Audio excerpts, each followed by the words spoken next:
বই কিনে আসতেছি তখন বিমান ক্রাশ হয়েছে। যদি ১ মিনিট আগেও যায় অথবা ১ মিনিট পরে যায় তো আমার সন্তান পাইতাম না। ঘটনার পরে এই প্রথম আমার ছেলে আসলো আরকি।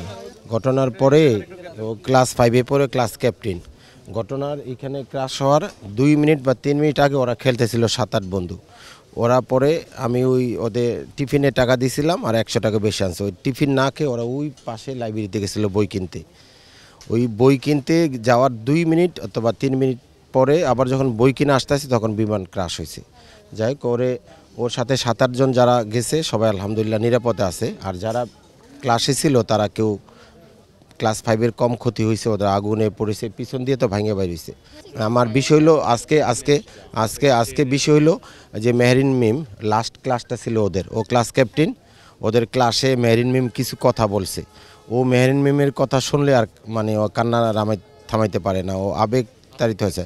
আমি কাচ্ছি হলো আলহামদুলিল্লাহ, আল্লাহ আমার ছেলেদের হেফাজতে করছে আর কি। এটা শুকরিয়ার কোনো শেষ নাই। আমার ছেলে যদি এখানে বই কিনতে নাও যাইতো তাও মারা যাইতো, প্রথম যেত এখানে ওরা খেলতেছিল। আবার যদি বই কিনে ১ মিনিট আগে চলে আসে তাও সে মারা যেত। এটা আল্লাহর অশেষ আল্লাহর রহমতের ফেরেস্তা দিয়ে আমার সন্তানরে বাঁচাইছে। এইলো আমার যদি ১ মিনিট আগেও যায় অথবা ১ মিনিট পরে যায় তো আমার সন্তান পাইতাম না। এই জন্য শুকরিয়া আল্লাহর কাছে শেষ। আর দ্বিতীয় হলো মেহরিন মিস হলো লাস্টে, ও ক্লাস ক্যাপ্টেন, লাস্টে যে কথা ওই ম্যামের কথাগুলো যখন শুনি তখন আর কি বলে হৃদয়ে খুব রক্তক্ষরণ হয়।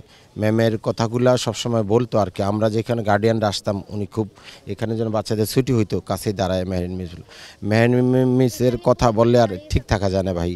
উনি নিজের জীবন উৎসর্গ করে আমাদের সন্তানকে বাঁচায় গেছে। এটা খুব মানে মানুষকে খুব কাঁদায়। মানে মেহরিন মিমের কথা ভাই, আর পৃথিবীতে এমন শিক্ষক আসবে কিনা সন্দেহ। আপনারা সবাই দোয়া করেন, আমরাও দোয়া করি এই ম্যামের মতো যাতে আরও মিস জন্ম হয় দেশে। সন্তানদের যে নিজের জীবন উৎসর্গ করে অন্যের সন্তান যে আগলে রাখে, আল্লাহ তাআলা তাকে জান্নাতবাসী করে বেহেশতের উচ্চ মাকাম দান করে। আমরা আপনারা সবাই তার জন্য দোয়া করি ভাই, এটি যেন কান্না আসে।